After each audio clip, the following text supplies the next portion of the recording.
Hello student, I am Dr. Amit Bhatnagar, working in the Department of Agronomy, G.B. Pant University of Agriculture and Technology, and I am working as a Senior Research Officer. और जो आज का topic है कुछ अलग topic है, ये subject से रिलेटेड नहीं है, डिग्री से रिलेटेड अपना टॉपिक है कि जो स्टूडेंट्स 12th के पास करने के बाद जो इंजीनियरिंग में जाना चाहते हैं या मेडिकल में जाना चाहते हैं, उन सबके सिलेक्शन नहीं हो पाते। उसका रीजन ये रहता है कि सीट्स लिमिटेड रहती हैं और सीट्स लिमिटेड होने की वजह से उनको एडमिशन में प्रॉब्लम होती है। तो जो इंटेलिजेंट बच्चे हैं, जो लेबोरियस बच्चे हैं, तो उनके लिए और क्या डिसिप्लिन हो सकते हैं, क्या स्कोप हो सकता है, क्या फ्यूचर पॉसिबिलिटी हो सकती है कि वो अच्छा अपना कैरियर बना सके। उसमें जो एग्रीकल्चर एक बहुत अच्छा कैरियर है जिसमें हम बीएससी करके, एमएससी करके, पीएचडी करके बहुत अच्छा कैरियर बना सकते हैं। तो ये लेक्चर उन स्टूडेंट्स के लिए बहुत इंपॉर्टेंट है जिन्होंने इंटर किया है, 12th पास किया है और इंजीनियरिंग या मेडिकल में सेलेक्ट नहीं हो पाए हैं, तो उनके लिए और क्या अपॉर्चुनिटी है।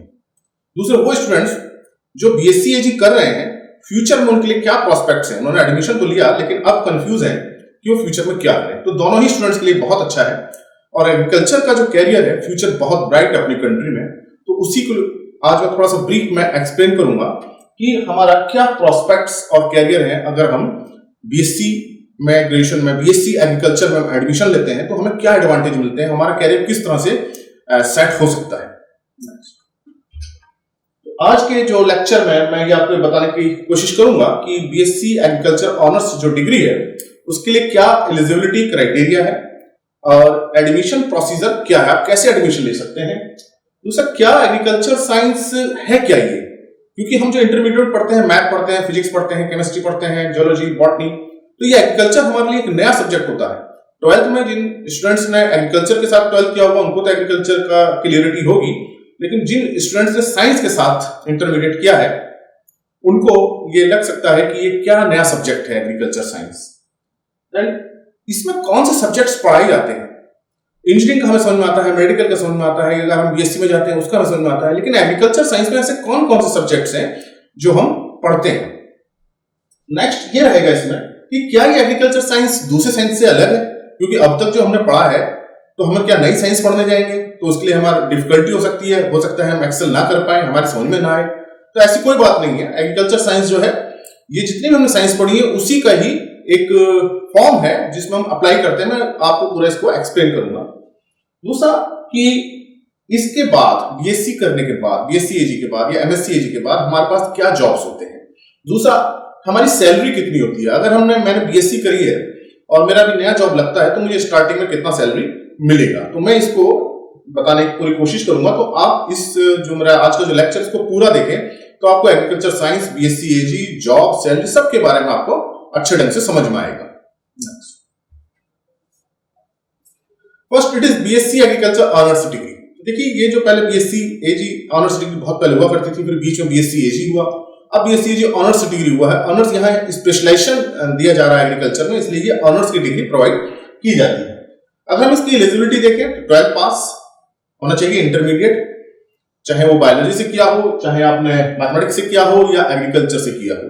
तो इन जनरल जो आपके परसेंटेज है 12th का 50% होना चाहिए और एसटी एससी के लिए 40% तक रिलैक्सेशन है, जो Indian council of agriculture research ने जो गाइडलाइन दी है उसके अकॉर्डिंग। तो आप चाहे बायोलॉजी से आपने इंटर किया हो, चाहे मैथमेटिक्स से, चाहे एग्रीकल्चर से, आप एडमिशन लेने के लिए एलिजिबल है। Next, it is 4 year degree programme. तो इसका जो नॉर्मल जो बीएससी होती है वो 3 ईयर की होती है, लेकिन ये 4 ईयर का डिग्री प्रोग्राम है क्योंकि इसमें कोर्स पढ़ने के साथ हमारा एक्सपीरियंस बहुत हम लेते हैं। रूरल एग्रीकल्चर वर्क एक्सपीरियंस पूरा एक सेपरेट कोर्स चलता है, पूरे एक सेमेस्टर का, पूरे 6 महीने का, फिर प्रैक्टिकल क्रॉप प्रोडक्शन होता है। तो इसमें हमें कोर्सेज के साथ फील्ड एक्सपोजर बहुत अच्छा मिलता है, इंडस्ट्री का एक्सपोजर मिलता है, विलेज अटैचमेंट होते हैं। तो हमको जो पूरा साइंस के साथ हम पूरा एक्सपोजर देखते हैं तो हमारी जो क्लियरिटी ज्यादा होती है। तो ये जो डिग्री प्रोग्राम है ये 4 ईयर का है। अगर हम एग्रीकल्चर यूनिवर्सिटी देखें तो जो स्टेट एग्रीकल्चर यूनिवर्सिटी है SAU वो 64 है अपनी कंट्री में, और जो सेंट्रल एग्रीकल्चर यूनिवर्सिटी वो 3 है। और इसके अलावा स्टेट एग्रीकल्चर यूनिवर्सिटी हर स्टेट में रहती है, जैसे कि उत्तराखंड में पंतनगर है और उत्तर प्रदेश में सरदार वल्लभ भाई पटेल मेरठ मोदीपुरम में है, CSA चंद्रशेखर आजाद यूनिवर्सिटी कानपुर में है। तो इस तरह से हर स्टेट में अपनी अपनी यूनिवर्सिटी है जिसको हम SUU बोलते हैं। और इसके अलावा प्राइवेट यूनिवर्सिटी है, कॉलेजेस हैं जिसमें आप एडमिशन ले सकते हैं। तो ऐसा नहीं है कि आप केवल कि आपका एडमिशन केवल 64 यूनिवर्सिटी तक ही कन्फाइंड होगा या सेंट्रल एग्रीकल्चर यूनिवर्सिटी 3 या फिर कन्फाइंड होगा। आप प्राइवेट यूनिवर्सिटी में भी एडमिशन ले सकते हैं। तो लेकिन जब आप प्राइवेट यूनिवर्सिटी में एडमिशन लें तो आपको दो चीजों का ध्यान रखना है। एक तो वो UGC से अप्रूव्ड हो, तो अभी जितनी भी यूनिवर्सिटी है लगभग सभी UGC से अप्रूव्ड है। दूसरा, वो एग्रीकल्चर यूनिवर्सिटी जो कॉलेज है वो ICR Indian council of agriculture research है उससे एक्रेडिटेड होना चाहिए।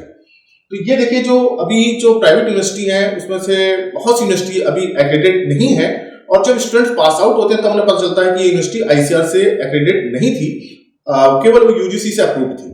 तो देखिए, इसमें थोड़ा सा एक नुकसान ये होता है कि जो ICR से अगर एक्रेडिटेड नहीं है यूनिवर्सिटी, तो जो ICR जो एग्जामिनेशन कराता है MSc PhD के लिए, उसमें आप एडमिशन के लिए एलिजिबल नहीं होंगे। लेकिन इसका मतलब ये नहीं है कि आप सारी यूनिवर्सिटी के लिए एलिजिबल नहीं होंगे, लेकिन ICR जिन यूनिवर्सिटी के लिए एग्जामिनेशन कराता है उसमें आप एलिजिबल नहीं होंगे। बाकी जो यूनिवर्सिटियां उसमें एडमिशन ले सकते हैं। तो हमारी प्रायोरिटी उस यूनिवर्सिटी को होनी चाहिए जो ICR से एक्रेडिटेड हो। जितनी एग्रीकल्चर स्टेट एग्रीकल्चर यूनिवर्सिटी है वो ऑलमोस्ट सभी ICR से एक्रेडिटेड है। हमको प्राइवेट यूनिवर्सिटी पे ध्यान रखना है। अगर हम इसका एडमिशन प्रोसीजर देखें तो देखिए, स्टेट एग्रीकल्चर यूनिवर्सिटी जो स्टेट में है वो अपना एक एग्जामिनेशन कराती है, जो है वो कंबाइंड अब एग्जामिनेशन कराने लगे। एक स्टेट जितनी भी उसके अंदर स्टेट एग्रीकल्चर यूनिवर्सिटी है उसका कंबाइंड एग्जामिनेशन लेती है और उसके थ्रू एडमिशन होते हैं। तो ये हर स्टेट कंडक्ट कराती है। तो आप उस स्टेट में एग्जामिनेशन देकर के एडमिशन ले सकते हैं। दूसरा क्या है कि जो ICR Indian council of agriculture research ये एडमिशन के लिए एक एग्जामिनेशन कंडक्ट करती है अक्रॉस द कंट्री। तो आप जो है इससे पूरी कंट्री में कहीं भी किसी भी SAU स्टेट एग्रीकल्चर यूनिवर्सिटी में एडमिशन ले सकते हैं। तो जो SAU की ऑलमोस्ट 25% सीट्स जो है ICR के थ्रू फिल होती है। और ICR से एंट्रेंस देने का एक फायदा ये होता है, मॉनेटरी एडवांटेज ये होता है कि इसमें फेलोशिप मिलती है। तो अराउंड 3000 पर मंथ की एक स्कॉलरशिप मिलती है। और दूसरा, जो स्टेट एग्रीकल्चर यूनिवर्सिटी होती है उसमें डोमिसाइल की थोड़ी सी प्रॉब्लम होती है कि उसी स्टेट का दे सकते हैं आप जिसमें आपका डोमिसाइल हो। लेकिन जो ICR में ऐसे कोई लिमिटेशन नहीं है, कोई ऐसा कांस्टेंट नहीं है। आप ICR के एग्जामिनेशन देके पूरी कंट्री में कहीं भी एडमिशन ले सकते हैं और आपको उसमें 3000 पर मंथ का स्कॉलरशिप भी मिलती है। अगर हम ये देखें प्राइवेट यूनिवर्सिटी का, तो प्राइवेट यूनिवर्सिटी में इन जनरल मेरिट बेस पे एडमिशन होते हैं। कुछ यूनिवर्सिटी जो इंटरव्यू कराती हैं या ग्रुप डिस्कशन भी कराती हैं, इन जनरल मेरिट बेस पे आप एडमिशन ले सकते हैं। तो कोई जरूरी नहीं कि आप स्टेट एग्रीकल्चर यूनिवर्सिटी में एडमिशन लें, आपके लिए प्राइवेट यूनिवर्सिटी भी ओपन है। बस आपको ध्यान रखना है UGC से अप्रूव्ड हो और ICR से एक्रेडिटेड हो। और थोड़ी सी और उसकी भी चीजें होती हैं प्राइवेट यूनिवर्सिटी की, फैकल्टी कैसी है ये भी आपको देखना पड़ेगा, फैसिलिटीज कैसी हैं, इसका आप जरूर ध्यान रखें। तो आप ये ना सोचें कि हमारा स्टेट एग्रीकल्चर यूनिवर्सिटी में हुआ नहीं हो पाया तो हम एडमिशन नहीं ले पाए। आप प्राइवेट यूनिवर्सिटी में भी एडमिशन ले सकते हैं। Next, what is agriculture science? क्योंकि अब तक हमने जोलॉजी पढ़ी थी, बॉटनी पढ़ी थी, एग्रीकल्चर हमारी एक नई टर्म हो जाती है जो साइंस स्ट्रीम के बच्चे होते हैं। तो देखिए, जो एग्रीकल्चर साइंस है ये एक ऐसी साइंस है जिसमें हम सारी साइंस यूज करते हैं, और कैसे हम यूज करते हैं उसका भी एक बड़ा अच्छा तरीका होता है साइंस यूज करने का। तो in my opinion agriculture science is perfect combination of science and skill. तो जो भी हमने प्रिंसिपल्स पढ़े हैं, जो हमको फैक्ट्स पता है, जो हमको लॉ पता है, फिजिक्स के, केमिस्ट्री के, बायोलॉजी के, मैथमेटिक्स की, जितनी भी चीजें हमने इंटरमीडिएट लेवल पे पढ़ी हैं उसको हम अप्लाई करते हैं। और कैसे हम उसको यूज करें क्रॉप प्रोडक्शन में, एग्रीकल्चर में, उसका एक बहुत अच्छे तरीके से हम इसको अप्लाई करते हैं एग्रीकल्चर साइंस में। तो ये एक बहुत अच्छा साइंस और स्किल, अगर आपकी साइंस अच्छी है और आपके अंदर स्किल है तो आप बहुत एक्सीलेंट वर्क करेंगे एग्रीकल्चर साइंस में। तो स्किल हमारा ये रहता है कि हम साइंस को कैसे यूज करें, क्योंकि हम जब प्योर साइंस पढ़ते हैं तो हमको अप्लाइड पार्ट नहीं पता होता है, हम उसको अप्लाई नहीं कर पाते क्योंकि हम पढ़ते हैं। लेकिन एग्रीकल्चर में उस साइंस को हम पढ़ते हैं और उसको हम अप्लाई करते हैं, तो हमारे लिए बहुत अच्छा लगता है, हमें बहुत अच्छी फीलिंग आती है कि हम जो हमने पढ़ा उसको हमने किया, उसको हमने देखा। तो यहाँ एक एग्रीकल्चर साइंस आपको आउटपुट देती है। तो ये एक बहुत अच्छा एडवांटेज है कि हम जो कर रहे हैं, देख रहे हैं, वो हमको सब समझ में बहुत प्रैक्टिकल करके अच्छी तरह से आता है। Next,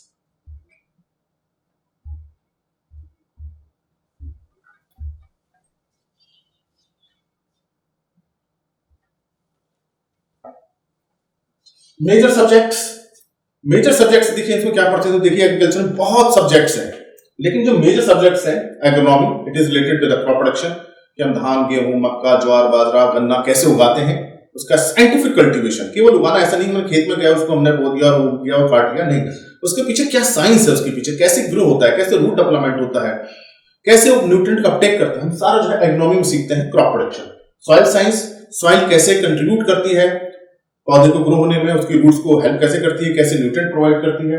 horticulture, it is related with the flower and fruit production, then vegetable science related with the vegetable, then genetic and plant breeding. It is very interesting subject. खासतौर से जो बच्चे बॉटनी में बहुत अच्छे हैं उनके लिए बहुत इंटरेस्टिंग सब्जेक्ट है ये। और इसमें जब हम परफेक्ट होते हैं तो हम सीखते हैं कि कैसे हाइब्रिड सीड प्रोडक्शन किया जाता है, तो इसकी बहुत रेलिवेंस है सीड प्रोडक्शन में। और अपनी कंट्री में देखिए जो फूड हो रहा है, जो अच्छा फूड हो रहा है वो अच्छे सीड्स की वजह से हो रहा है। तो अगर हमारा जेनेटिक्स अच्छा है तो हम सीड प्रोडक्शन बहुत अच्छा कर सकते हैं। Then entomology, it is related with the insect control, कि हमारा एफिड लग गया या लोकस्ट लगा, भी देखिए लोकस्ट की बहुत बड़ी प्रॉब्लम आई थी अपनी कंट्री में, उसको कैसे कंट्रोल किया जाता है इसमें हम पढ़ते हैं। Then pathology, it is related with the disease, plants में डिसीज होती है, रस्ट की बहुत बड़ी प्रॉब्लम है उसको कैसे कंट्रोल किया जाता है, या रेड रॉट है उसको कैसे कंट्रोल किया जाता है, जितनी भी डिसीज है कैसे वो प्लांट को अफेक्ट करते हो, कैसे हम उसको कंट्रोल करते हैं। देन फार्म मैनेजमेंट, कि हम जब क्रॉप प्रोडक्शन कर रहे हैं कैसे हमें अपनी मनी को कैसे लगाना है, कैसे रिसोर्सेज को मैनेज करना है, कैसे हमारी प्रॉफिटेबिलिटी बढ़े, हम पूरा फार्म मैनेजमेंट में सीखते हैं। रिसोर्स मैनेजमेंट एक तरह से हम इसमें सीखते हैं।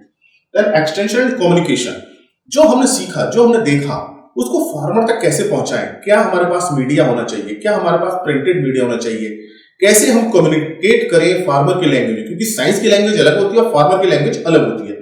तो हमारा जो साइंटिफिक आउटपुट है, जो हमने सीखा है, उसको फार्मर तक कैसे पहुंचाएं, प्रिंटेड मटेरियल से कैसे पहुंचे, कौन सी लैंग्वेज जो इसे इजी समझ में आएगी, कौन सी ट्रेनिंग हम उसको देंगे जो अच्छा समझ में आएगा, तो हम पूरा एक्सटेंशन कम्युनिकेशन में सीखते हैं। देन फूड टेक्नोलॉजी, ये बहुत इंपॉर्टेंट पार्ट है। फूड टेक्नोलॉजी बहुत ब्रॉड एस्पेक्ट पार्ट, इसको समझ लीजिए कि हम फूड प्रोसेसिंग कैसे करते हैं, या पोल्ट्री प्रोडक्ट जो है हमारे उसको कैसे करेंगे, या फूड प्रोडक्ट है या डेयरी प्रोडक्ट है, इसकी पूरी प्रोसेसिंग और उसके बारे में हम सीखते हैं। तो हम ना केवल क्रॉप प्रोडक्शन बल्कि उसकी प्रोसेसिंग और उसका मैनेजमेंट, ये सारी चीजें हम एग्रीकल्चर साइंस में सीखते हैं। नेक्स्ट,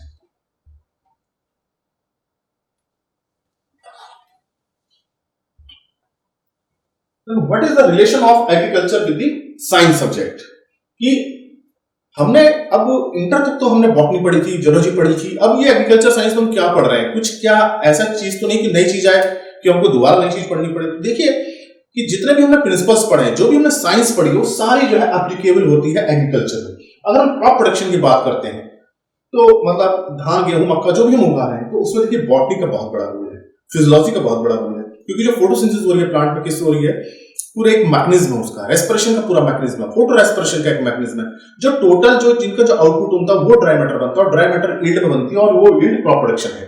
तो बॉटनी की नॉलेज बहुत काम आती है इसमें, फिजियोलॉजी की नॉलेज बहुत काम आती है। तो जो आपने पढ़ा है बॉटनी का कंसेप्ट, जब हम उसको अप्लाई करते हैं फील्ड में, अब तक हमने देखा था, अब हम उसको अप्लाई करेंगे कि फोटोसिंथेसिस कैसे इंक्रीज करें प्लांट के अंदर, तो ये हमारा स्किल वर्क करेगा। जितना हम फोटोसिंथेसिस का रेट बढ़ाएंगे उतना हमारा ड्राई मैटर प्रोडक्शन बढ़ेगा। देन सॉइल फर्टिलिटी, सॉइल के अंदर कौन कौन से न्यूट्रिएंट है, कौन कौन से आयन है, कैटायन, एनायन, क्या उनका एक्सचेंज मैकेनिज्म है, कैसे वो अवेलेबल होते हैं, कैसे उनकी अवेलेबिलिटी पीएच से, ईसी से कैसे घटती बढ़ती है, माइक्रोब का क्या रोल रहता है, it is totally depend on chemistry. तो जो केमिस्ट्री है, ये केमिस्ट्री के कंसेप्ट से हमें बहुत सॉइल फर्टिलिटी बहुत अच्छी समझ में आती है। अगर आपकी केमिस्ट्री बहुत अच्छी है तो आप सॉइल फर्टिलिटी का मैकेनिज्म बहुत अच्छे ढंग से समझेंगे। वाटर मैनेजमेंट, जो वाटर मैनेजमेंट सॉइल में कैसे वाटर मूव कर रहा है, कैसे फ्लो कर रहा है, वर्टिकल मूवमेंट कैसे हो रहा है, हॉरिजॉन्टल कैसे हो रहा है, सीपेज कैसे हो रही है, इनफिल्ट्रेशन कैसे हो रहा है, मास फ्लो कैसे हो रहा है, डिफ्यूजन कैसे हो रहा है, प्लांट उसको कैसे एब्जॉर्ब कर रहा है, कैसे सॉइल के अंदर कैपिलरी एक्शन हो रहा है, कैपिलरी फोर्स कैसे वर्क कर रहे हैं। तो हमने कैपिलरी वाले पढ़ा रहता है फिजिक्स में। तो जितने भी सारे रूल्स हैं किससे गवर्न होते हैं, ये फिजिक्स से गवर्न होते हैं। अगर आपका फिजिक्स अच्छी है तो आपके बहुत अच्छे ढंग से समझ में आएगा। इसी तरह से देखिए जो इनपुट यूज है, हमें फर्टिलाइजर डालना है, सीड डालना है, कोई हमें स्प्रे करना है, तो कितनी कैलकुलेशन होनी चाहिए, कैसे उसको मिलाएं, उसका क्या मेथड होना चाहिए, पर हेक्टर एरिया में, पर एकड़ एरिया में हम कैसे उसको यूनिफॉर्मली डिस्ट्रीब्यूट करें। अगर सीड ड्रिल हम चला रहे हैं तो कितना हम सीड रेट मेंटेन करें, प्लाउ चला रहे हैं, ट्रैक्टर चला रहे हैं तो उसमें कितनी क्वांटिटी लगनी चाहिए। तो ये पूरा मैथमेटिक्स का रोल रहता है। तो देखिए फिजिक्स, केमिस्ट्री, बॉटनी, फिजियोलॉजी सारी जो है एग्रीकल्चर में यूज होती है। इसी तरह से इंसेक्ट कंट्रोल में, इंसेक्ट क्या मॉर्फोलॉजी है, कैसे उसमें कोई पेस्टिसाइड एब्जॉर्ब होगा, ये सारी इसमें जियोलॉजी से गवर्न है। अगर मेरी जियोलॉजी अच्छी है तो मैं इंसेक्ट की मॉर्फोलॉजी सब, हमें उसका सर्कुलेटरी सिस्टम क्या है, रेस्पिरेटरी सिस्टम क्या है, उसकी क्यूटिकल कहाँ है, कैसे कोई जो है लिक्विड उसकी बॉडी के अक्रॉस मूव करेगा, कैसे उसकी सेल के मूव अक्रॉस, उसके नर्वस सिस्टम को कैसे अफेक्ट करेगा, उसके ब्रेन सिस्टम को कैसे अफेक्ट करेगा, सारा जोलॉजी से गवर्न है। तो अगर जोलॉजी कंसेप्ट हमारे बहुत अच्छे हैं तो हम इंसेक्ट कंट्रोल को बहुत अच्छे ढंग से समझ सकते हैं। देन डिसीज कंट्रोल, ये बॉटनी से रिलेटेड है। अगर बॉटनी आपकी अच्छी है तो आप डिसीज प्लांट में कैसे स्पोर जर्मिनेशन कर रहा है, रस्ट कैसे लग रहा है, कैसे उसकी एपिडर्मिस को क्रॉस कर रहा है, कैसे उसकी लीफ पे जर्मिनेट कर रहा है। तो बॉटनी का काफी रिलेशन है डिसीज कंट्रोल। जब हम डिसीज कंट्रोल के बारे में पढ़ेंगे तो हमारे बॉटनी में जो हमने चीजें पढ़ी थी सारी रिकॉल होंगी और वो हमको यूज करनी पड़ेगी। तो आप देख सकते हैं कि जो हमने इंटरमीडिएट में पढ़ा था वो कैसे अप्लाई हो रहा है एग्रीकल्चर साइंस में। इसलिए मैं कह रहा हूं बार बार कि एग्रीकल्चर साइंस तो साइंस है, फंडामेंटल साइंस है, ये कोर साइंस है, लेकिन स्किल के साथ। तो अगर हम स्किल हो और हमारे पास साइंस हो तब हमारी बहुत अच्छी एग्रीकल्चर साइंस बनती है। नेक्स्ट, प्रोस्पेक्ट्स क्या है? हमने बीएससी में एडमिशन ले लिया है तो हम फिर फ्यूचर में हम कहां कहां जा सकते हैं? तो देखिए, आप बीएससी करने के बाद गवर्नमेंट जॉब में जा सकते हैं, प्राइवेट सेक्टर आपके लिए ओपन है, प्राइवेट इंडस्ट्री बहुत ज्यादा है, बहुत अच्छा पैकेज देती है, एंटरप्रेन्योरशिप कर सकते हैं, आप अपना खुद का बिजनेस कर सकते हैं, आप एग्री बिजनेस मैनेजमेंट में जा सकते हैं, एबीएम कर सकते हैं, मैनेजमेंट में जा सकते हैं अगर आप इंटरेस्ट मैनेजमेंट में है तो रिसर्च फील्ड हायर स्टडी में जा सकते हैं, एमएससी पीएचडी करके आप साइंटिस्ट पे जा सकते हैं। अगर आपको लगता है नहीं मुझे बीएससी के बाद साइंस में या साइंटिस्ट बनना है तो आप फर्दर रिसर्च में जा सकते हैं। तो ये हमारा प्रोस्पेक्ट है, मैं इसको एक एक करके आपको बताता हूं। नेक्स्ट देखिए, अगर हम गवर्नमेंट जॉब की बात करें तो देखिए ग्रेजुएशन के बाद हमारे कंट्री में बहुत सारी जॉब्स होती हैं, रेलवे की हैं, बैंक की हैं, सिविल सर्विसेज हैं, वो सब जॉब तो हर ग्रेजुएट के लिए है। लेकिन एग्रीकल्चर ग्रेजुएट के लिए क्या स्पेशल जॉब है कि उसमें केवल एग्रीकल्चर वाले बच्चे ही जा सकते हैं और कोई नहीं आ सकते। तो एक हमको एक सेपरेट विंडो मिलती है, एक हमको सेपरेट प्लेटफॉर्म मिलता है जहां हम जॉब इजीली पा सकते हैं। तो उसको मैंने आपको यहां बताने की कोशिश की। हालांकि बहुत जॉब है एग्रीकल्चर के लिए, लेकिन उसको मैंने ब्रीफली बताया है। जैसे यूपीएससी, हम यूनियन पब्लिक सर्विस कमीशन के थ्रू देखिए, इंडियन फॉरेस्ट सर्विस हमारे लिए बहुत अच्छा सेक्टर है जहां एग्रीकल्चर का एक पेपर आप ऑप्ट कर सकते हैं और आपको एग्रीकल्चर वालों से यहाँ कॉम्पिटिशन मिलेगा। तो ये एक सेपरेट है। हालांकि आईएएस भी है और वो और भी उसमें जो पोस्ट रहती है उसमें भी आप दे सकते हैं, लेकिन आईएफएस जो है इंडियन फॉरेस्ट सर्विस, ये आपके लिए यूनिक है, स्पेशल है। इसमें आपका कॉम्पिटिशन सिर्फ एग्रीकल्चर वालों से है। देन स्टाफ सिलेक्शन कमीशन जो एसएससी की पोस्ट निकलती है, हर साल इसके एग्जामिनेशन होते हैं, बहुत बच्चे भरते हैं, लाखों में बच्चे भरते हैं, पोस्ट आती है इसकी। तो स्पेशली जो पोस्ट एग्रीकल्चर के लिए रहती है, टेक्निकल असिस्टेंट रहती है, साइंटिफिक असिस्टेंट है, एग्रीकल्चर ऑफिसर है, इसमें आप अपना सेपरेट जॉब ले सकते हैं। Then IBPS, institute of banking personnel selection, bank के एग्जामिनेशन आप जानते हैं आईबीपीएस के थ्रू हो रहे हैं और बैंक की बहुत वैकेंसी निकलती है। इसमें क्लरिकल जॉब है, बैंक बीओ की, लेकिन इसमें एक सेपरेट देखिए एग्रीकल्चर ऑफिसर का जॉब होता है, एग्रीकल्चर फील्ड ऑफिसर, और ये इक्विवेलेंट जो पीओ है उनके बराबर होता है। प्रमोशन पॉलिसी सेम होती है, पे स्केल ऑलमोस्ट सेम होता है। तो आपके लिए देखिए एग्रीकल्चर ऑफिसर की जो पोस्ट है बैंक में लिए बहुत इजी एक आपको मोड देती है, जिसमें सिर्फ आपको एग्रीकल्चर वालों से ही कंपटीशन फेस करना पड़ेगा, आप बाकी स्टूडेंट से नहीं करना पड़ेगा। तो यहाँ जो इंडस्ट्री में मैं देख रहा हूँ पिछले कई सालों से जो बच्चे हैं बैंक में एग्रीकल्चर फील्ड ऑफिसर की पोस्ट पर बहुत ज्यादा सेलेक्ट हो रहे हैं। देन फूड कॉर्पोरेशन एफसीआई जो है, इसमें पोस्ट निकलती है, बीएससीजी के लिए पोस्ट निकलती है, technical officer, technical manager. Then national bank for agriculture rural development, जिसे नबार्ड कहते हैं, ये एक अपेक्स बैंक है जो फाइनेंस करता है रूरल डेवलपमेंट के लिए, एग्रीकल्चर के लिए है। इसमें स्पेशली पोस्ट एग्रीकल्चर वालों के लिए है। Then national dairy development board है, नेशनल सीड कॉर्पोरेशन, इसमें स्पेशली एग्रीकल्चर के लिए पोस्ट निकलती है, ट्रेनिज मैनेजमेंट करके निकलती है। और स्टेट गवर्नमेंट की तो पोस्ट निकलती है, हर स्टेट में निकलती है, उत्तर प्रदेश की है, उत्तराखंड की है, राजस्थान की है, जिसमें असिस्टेंट एग्रीकल्चर ऑफिसर, समूह गा भी जिसे हम कहते हैं, उसमें भी निकलती है। और पीसीएस के थ्रू भी पोस्ट निकलती है, जैसे डिस्ट्रिक्ट एग्रीकल्चर ऑफिसर है, पीसीएस के थ्रू निकलेगी, डिस्ट्रिक्ट हॉर्टिकल्चर ऑफिसर है, पीसीएस के थ्रू निकलती है। तो आपके लिए देखिए बहुत सारे ऑप्शंस खुले हुए हैं, जिसमें सिर्फ एग्रीकल्चर वालों से ही आपका कंपटीशन है, बाकी किसी से नहीं है। देन इफको, ये एक हालांकि कोऑपरेटिव है, ये Indian farmer fertiliser company cooperative है, कंपनी नहीं है, ये वो गया है गलती से। तो ये जो है एग्रीकल्चर ग्रेजुएट एजीटी ट्रेनिंग का जो है पोस्ट निकालती है। तो इसमें आप हमारे एग्रीकल्चर के बच्चे बहुत अच्छे सेलेक्ट होते हैं। तो ये देखिए पोस्ट बीएससी एजी के बाद है, लेकिन आप एमएससी करके भी इन पोस्ट के में जा सकते हैं और इनकी पोस्ट एमएससी के लिए भी है। ये तो मैंने सिर्फ बीएससी एजी की बताई है, इनमें पोस्ट एमएससी एजी वाले बच्चों के लिए भी अलग पोस्ट होती है, जैसे एजीटी है उसमें पीजीटी होता है इसको में। इसी तरह से जैसे आपकी डिग्री बढ़ती है तो उसके पोस्ट का लेवल भी बढ़ता है। तो ये देखिए आप गवर्नमेंट जॉब जो स्पेशली एग्रीकल्चर वालों के लिए है, तो आपको अगर आप पढ़ने में अच्छे हैं, एग्रीकल्चर साइंस अच्छे ढंग से पढ़ रहे हैं, तो आप बिलीव कीजिए कि आपको जॉब में आगे फ्यूचर में कोई प्रॉब्लम नहीं आएगी। नेक्स्ट, अगर हम प्राइवेट सेक्टर बात करें, अगर बच्चे नहीं निकल पा रहे हैं गवर्नमेंट सेक्टर में, कंपटीशन क्रैक नहीं हो रहा है और उनको लगता है कि नहीं भाई मुझे प्राइवेट ज्यादा अच्छा है, क्योंकि प्राइवेट में ग्रोथ बहुत जल्दी मिलती है। गवर्नमेंट में क्या होता है, टाइम बाउंड प्रमोशन होते हैं, एक पर्टिकुलर टाइम के बाद ही डेफिनेट टाइम के बाद ही आपको प्रमोशन मिलता है। लेकिन जो प्राइवेट सेक्टर है उसमें आप प्रमोशन बहुत जल्दी ले सकते हैं, 1-1.5 साल में आप बहुत हाई लेवल पे जा सकते हैं। तो कुछ स्टूडेंट्स प्राइवेट को प्रीफर करते हैं। तो अगर पेस्टिसाइड इंडस्ट्री देखें जिसमें हर्बिसाइड बनते हैं, इंसेक्टिसाइड्स बनते हैं, इसमें बहुत बड़ी जॉब बच्चे लेते हैं, करते हैं। फर्टिलाइजर इंडस्ट्री है, बहुत फर्टिलाइजर कंपनी है अपनी कंट्री में जो यूरिया, डीएपी, एसएसपी, एनपी के बहुत सारे फर्टिलाइजर बना रही हैं, आप उसमें जा सकते हैं। सीड इंडस्ट्री, हाइब्रिड सीड का बहुत बड़ा मार्केट है अपनी कंट्री में। मेज का तो बहुत है, हाइब्रिड सीड का प्रोडक्शन और डिस्ट्रीब्यूशन बहुत ज्यादा सेल है, आप इसमें जा सकते हैं। माइक्रो इरिगेशन एक नया सेक्टर आया है जिसमें ड्रिप और स्प्रिंकलर इरिगेशन लगाए जाते हैं फील्ड पे।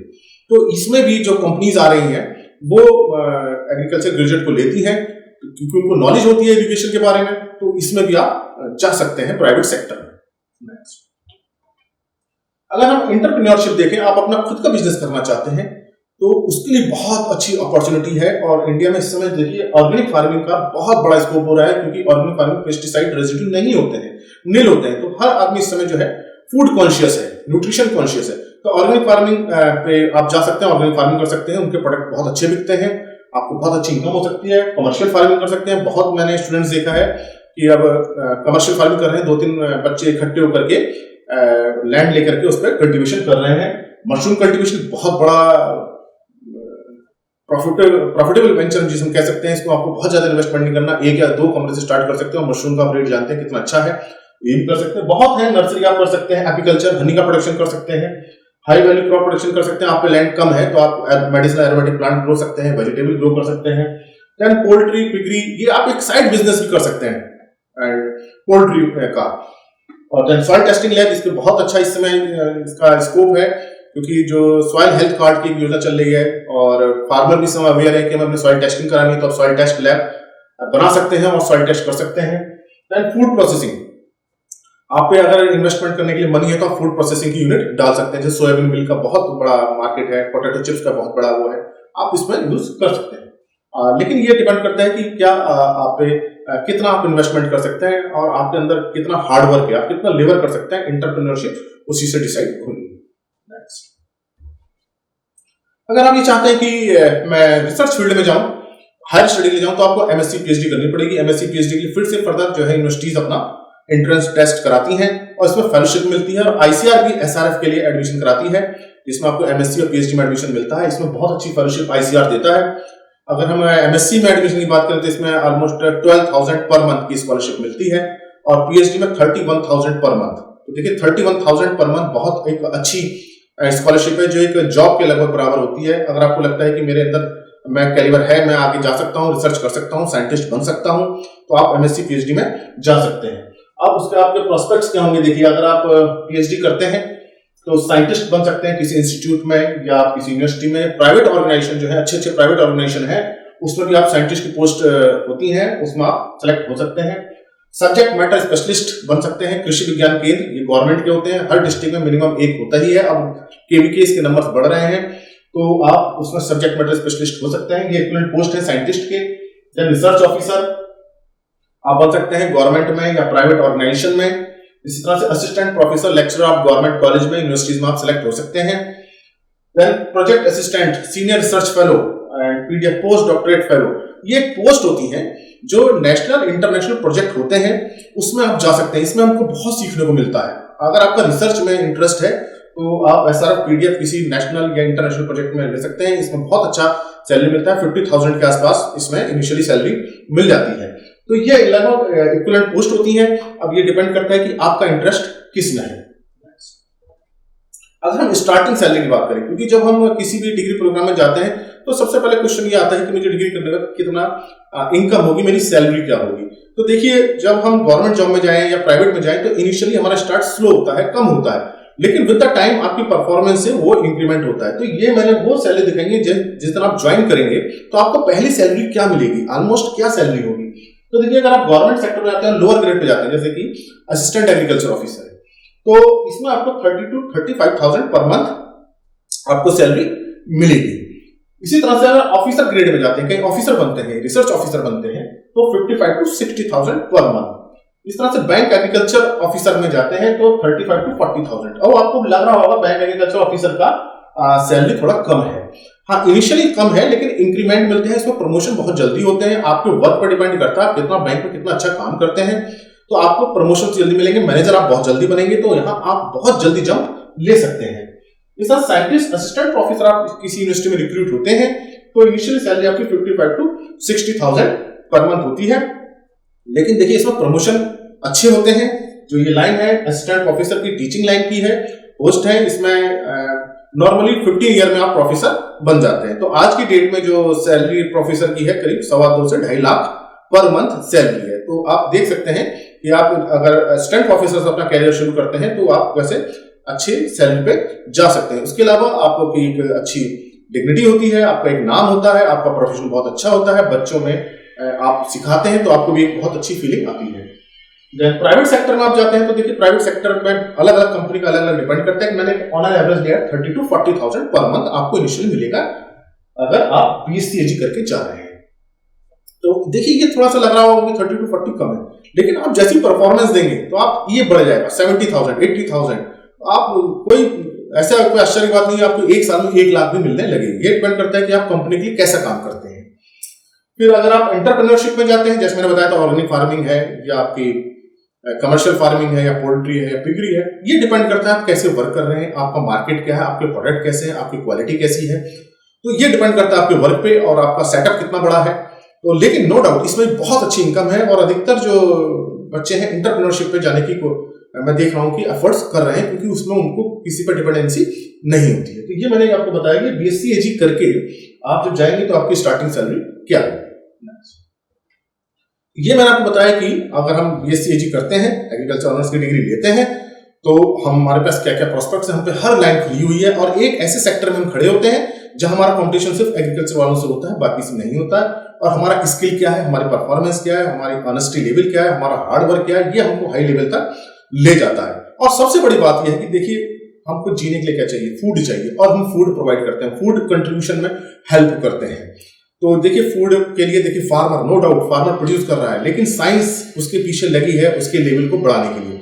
तो हम प्राउड फील करते हैं कि हम एग्रीकल्चर हैं, हम एग्रीकल्चर से जुड़े हुए हैं और हम देश के लिए सेवा कर रहे हैं। तो proud to be agriculture, serve the nation. ये मेरा मैसेज है कि बच्चे इसमें घबराए ना, और एग्रीकल्चर साइंस उनके लिए नया हो सकता है लेकिन आप बहुत अच्छा फील करेंगे, बहुत आपको मजा आएगा क्योंकि हम इसमें काफी कुछ करने को सीखते हैं। तो थैंक यू वेरी मच। ये लेक्चर अच्छा लगा हो तो और स्टूडेंट्स का शेयर करें ताकि उनके जो कंसेप्ट है वो क्लियर हो और उनके जो माइंड में कुछ चल रहा हो एडमिशन लेने के लिए वो क्लियरिटी हो जाए। और अगर मेरे चैनल को सब्सक्राइब नहीं किया है तो इसको सब्सक्राइब करें। Thank you very much.